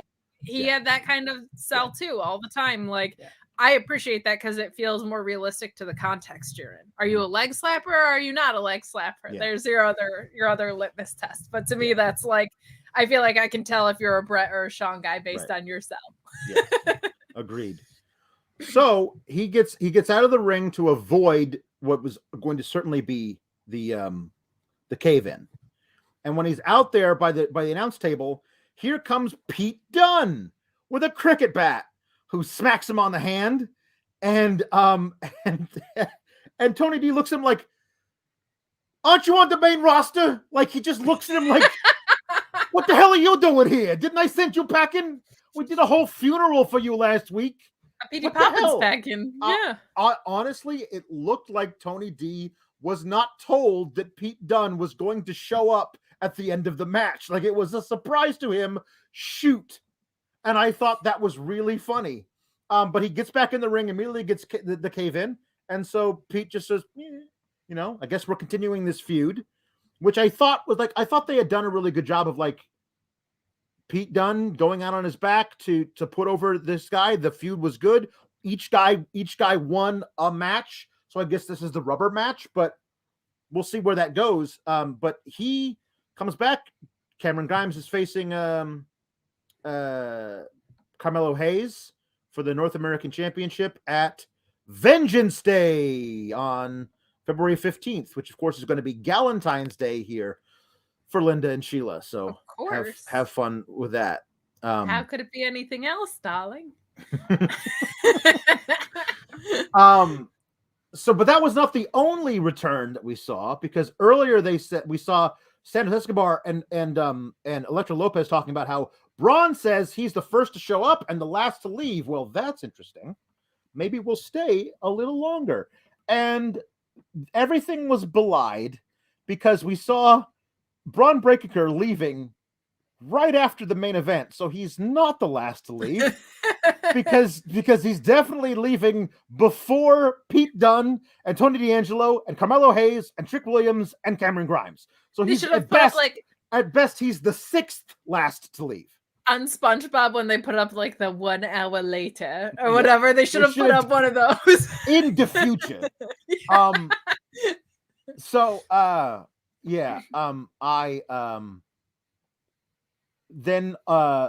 going to be there. So he's walking out and they do somebody's interviewing him in the parking lot. Don't do that. And then Santos and his boys pull up in an SUV. They're like, you want to go? Let's go right now. And they said he's going to have to get a partner to face Mendoza and Wild next week, but he doesn't have any friends, of course. So that won't happen. Why would a face have friends? Right, exactly. And it turns out he does have a friend. Tommaso Ciampa shows back up, and they kind of like bump fists, and they're like, "Okay, 3-on-2. I like my odds," says Braun Breaker, and I thought that was cool. And I like Ciampa like having respect for Breaker now. Like, you beat me fair and square. You're really good. I respect you. I respect your family. Screw these guys. Let's take them out. I thought that was kind of cool. If I was sure Ciampa and Pete Dunne were going to the main roster because there's nothing more for them to do in NXT. Maybe they will eventually, but they're definitely sticking around for a while. Oh, yeah. Breaker and Ciampa are not going to be able to coexist in the Rumble, and one of them's going to eliminate the other. That's what I think is going to happen. The only thing, I love 97% of this. Yeah. The 3% that I didn't like was the timing thing that you called out. And you're now putting your new champion in a tag situation. Feels a little weird because it's a thing they love to do because they do. And it lets you tell a long-term story with a stable. So I don't hate it because there's a lot of things that you could do with that. But my only gripe about that is like, it feels like they're doing that because they don't have anybody for him to face. Yeah. Like, it feels like they don't have a single contender for him. So that's my only thing. I don't mind it from a story standpoint, and I mean, he's gonna face Santos at Galentine's Day. He's gonna face him at Galentine's Day, and that's Breaker. Santos Galentine's Day. Yeah. Sunday.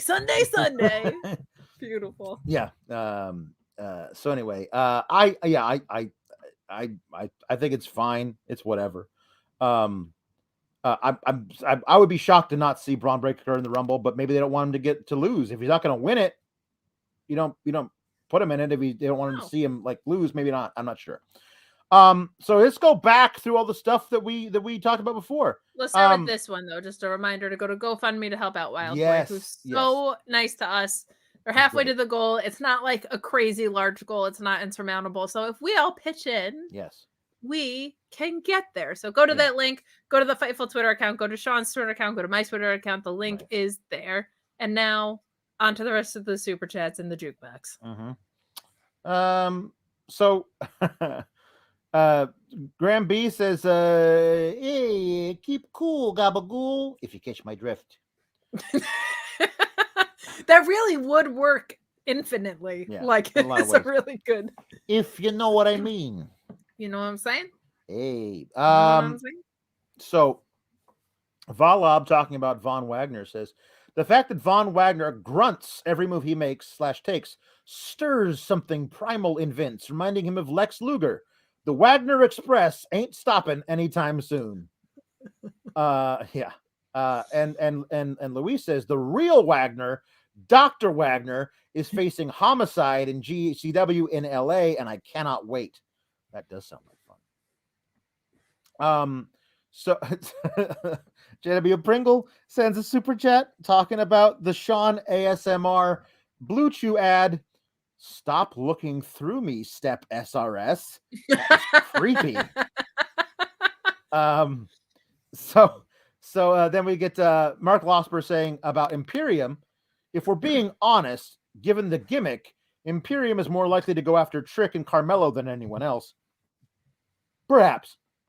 I won't say you're wrong there. This is Sean what Buster Blanford thought of the show, by the way, if you can see him. Just facing the other way. He's done. In protest. He's over.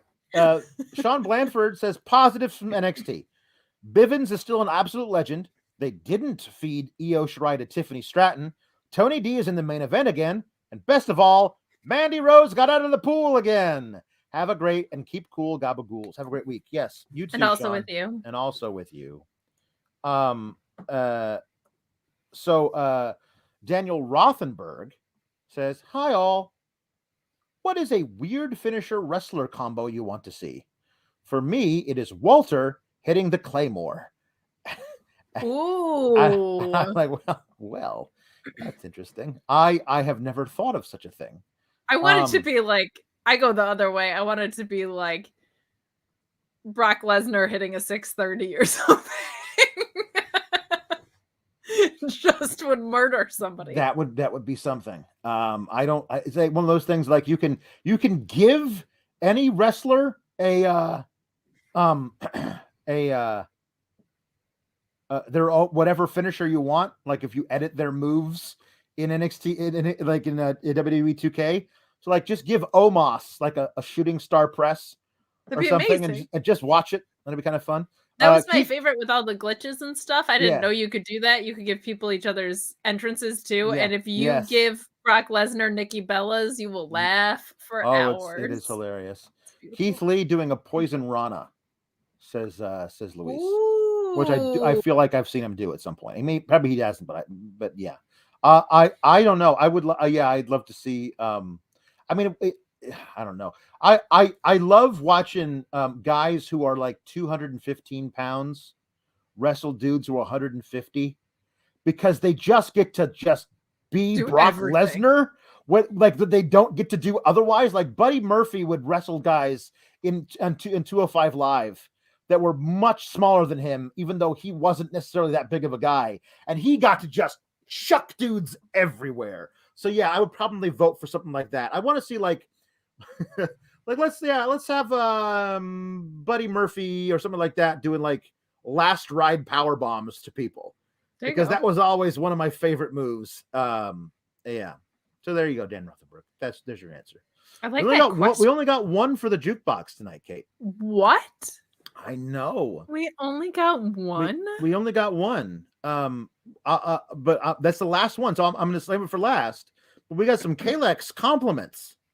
Oh. I Am La Lucha says, I love you two.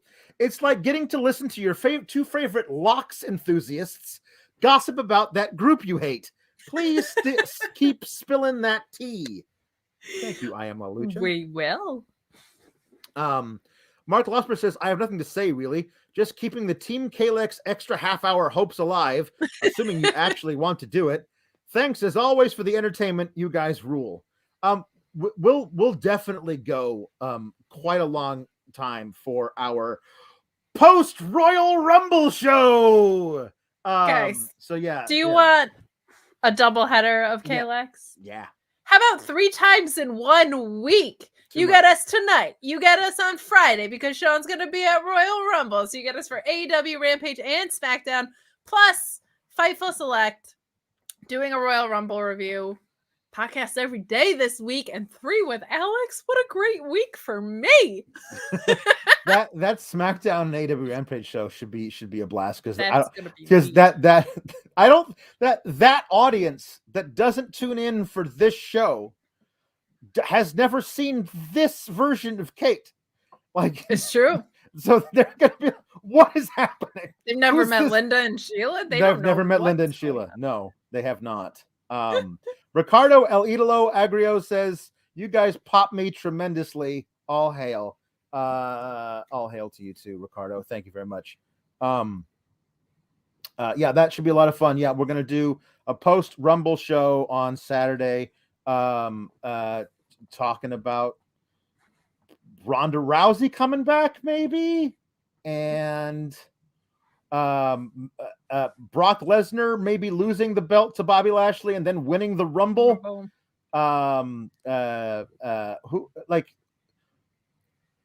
We have a few minutes. What do you think we're going to be talking about on what's going to be the big story coming out of the Royal Rumble on Saturday? Gosh, because both winners are so up in the air. I don't know yet. I feel like the obvious thing is Bianca, but if Ronda's going to come back, I mean, she could do a lot of really fun things in Rumble. She also kind of doesn't need it. But you have the whole other picture. You have Charlotte saying that she can call her shot. You have Lita, who actually could. Yep. Bailey, I think, is still a little bit of ways away, but that would be super interesting. Like, or a dark horse. Like, I don't know, man. I don't think any of the titles change though.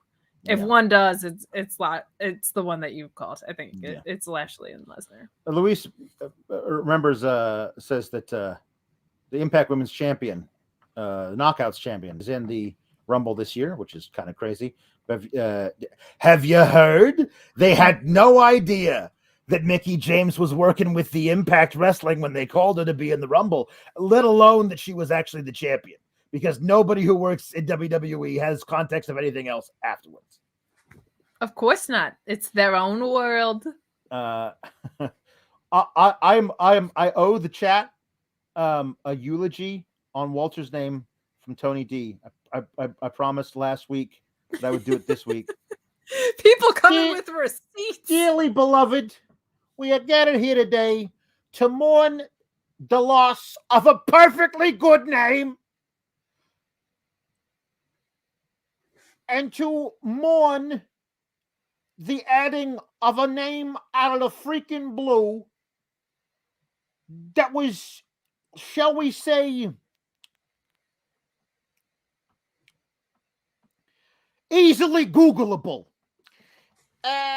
Maybe decided upon in haste, or maybe deliberately. I don't know what these freaking people get up to at night, but Walter, you were a perfectly fine name. You were a name that everybody knew from your time in Europe and the UK and here. It was your name, your grandfather's name. He gave you your grandfather's name. He gave you, and you're throwing it away for this Gunther crap. I mean, I don't know why they would switch names. Ashes to ashes, dust to dust. Gabagool. And then we got a late one coming in here. From Graham B. Walter enters the Rumble at number 1, but the ring announcer called in sick. So Walter has to read the match rules. Yeah, every 2 minutes, a man will come down the ramp, and there'll be 30 of them. I'm doing this from memory. I apologize. So I am number 1. There will be a number 2. I will throw him out. Then there will be number 3. I will throw him out, and so on until you get to the end of the Rumble. And both feet have to touch the floor, which seems weird. Kofi, you're probably going to land on your back, and it's going to be fine. But listen, I don't make the rules. I'm just reading them to you now. Anyway, send out the first victim. There you go. Well done. Yeah, thank you for. Yeah, so Luis is writing the actual rules in here. 30 participants. Okay, so both feet touch the floor over the top rope. I got it all. All right, here we go. Plenty of time now to do the weekly Regal Wrap as sent in by Zach Barber. This week it is the Digital Underground doing the Humpty Dance.